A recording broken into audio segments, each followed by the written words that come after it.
Hello, it's I think it's July 9th or 10th. I think yesterday was the 8th.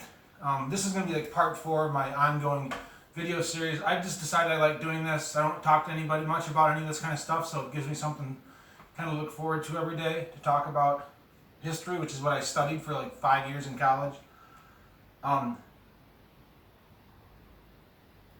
Here's my coffee. There was some discussion on Facebook about my energy level. This is a Norwegian energy drink like Red Bull.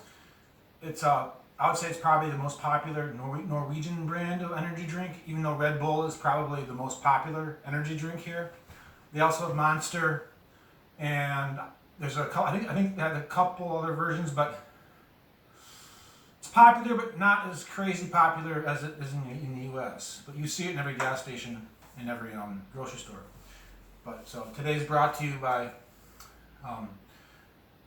the No Carb Company, NOCCO. I don't know what that stands for. No Carb Company. Got it. Okay. So where I left off, I'm talking about Odda, and using this book as kind of a guide to my discussion, because it has these nice English captions for each page.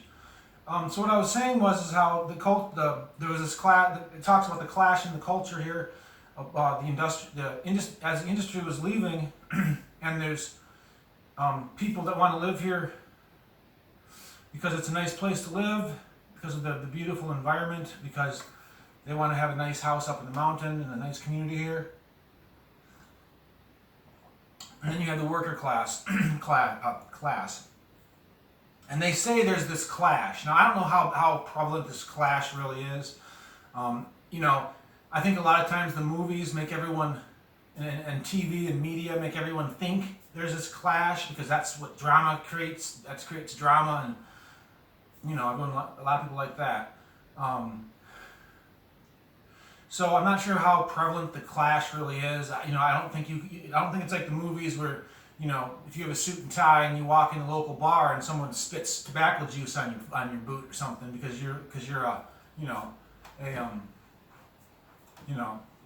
businessman. It's not like that. In fact, I've had more worker-looking people like me. I mean, look at me. I have my shirt inside out. I've had more guys with tattoos come up to me and ask me if I need any help, give me a call, and they gave me their number here. Then I've had people that look like they work in an office. So that tells you something. The worker class, which outnumbers everything else, they have to be positive. They have to work hard. They have to know when they see an opportunity, and when they want to be on the right side of politics. They see that, I think, more clearly than most people. So what this talks about is how there was this clash here. There was an argument about what was going to happen to the smelting building, the smelteverks, which is where the Dunkelrette building is that I'm buying. So, which I understand because in Sutton's Bay we had Frigid Foods, which was the old fruit packing plant. And what were they going to do with Frigid Foods? Because you had many people on the Sutton's Bay Township, they wanted it torn down, and they wanted to let this developer come in and build all these condos because that's going to bring more money to their businesses. But you have everyone else, you have the farmers, not all the farmers, not everyone else, but you had other people. Obviously not everyone else, because the Sutton's Bay Township people are voted officials. They get voted out if they do against what everyone does. So, but you had many people, including myself. They were all it was a sad thing to see Frigid Foods go, and it's a really hard thing to describe when you want this old building or this old factory here. Why you want that to remain? It's the whole feelings behind why is a very deep seated kind of belief in several things that make you want to have that building remain. first of all, a lot of times the people coming in that want to change everything, that want to tear it down, build something new, they're not from that area. They're not there. They don't know anything about the people who live there, who have grown up with that in their backyard. So there's lots of feelings involved in why that wants to be there. For instance, the Frigid Foods building that I grew up with, the old packing plant. I used to sneak in there, and the thing was like falling apart in many places. You could just easily go in, and you could just, it was a fascinating old building to go look through it and find things. Of course, you don't want that. Kids can get hurt supposedly, and that's not a good thing. But then you have some places. Well, and then what happened in Sutton's Bay is they just tore the whole thing down. The whole fruit packing plant was torn down, and they built this, gingerbread cookie cutter apartment complex in a year. I mean, wonderful. So what it says here, they're talking about doing here in Odda was that they wanted to make us a shopping center where this building was. I consider my immediate feeling is, that is a terrible idea. Why do you want a shopping center here?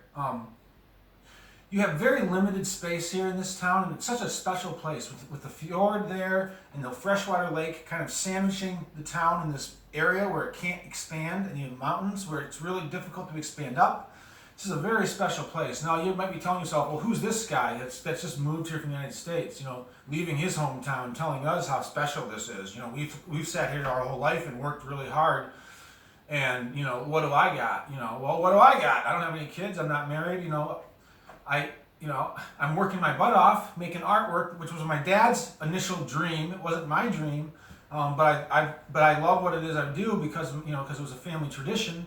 So my heart's in the right place every step of the way. So if there's any concern about me coming in here trying to tell anyone what I think should be the way things are, that's not the case at all. So far, I've done everything that everyone else has told me that I should do.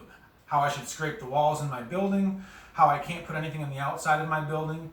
I completely will just go with the flow. But it doesn't mean I don't have an opinion. So the decision to keep the factory, in my opinion, was a very noble decision to make. I think it truly is a way of enhancing the heart. I mean, it really the heart of Odda really is strengthened by keeping that building there because it tells the story.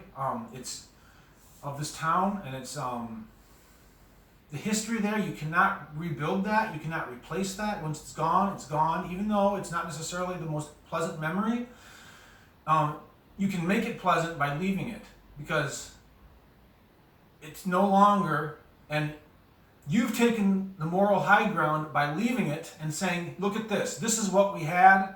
It destroyed this town's tourism, and the economy here and the beauty of this area was damaged. But we're keeping it, and we don't regret it. And here it is, and we've made it nice now. Many of these people that built that, none of them are probably even alive anymore. So it definitely is, I think it was by far the best thing to do was to keep the plant and let people create something out of it. I mean, that's amazing. I mean, you're going to build some shopping center with some cookie cutter buildings, and even in 100 years, there's not going to be much you can do with that kind of stuff. This is done the old-fashioned way, the way this building, the way the plant was built. It shows people how they used to do things, which makes people learn how to be stronger, and that's something you can't buy or create. That's special. Okay, so and then then it talks about the UNESCO World Heritage Site. I keep talking about myself here because a lot of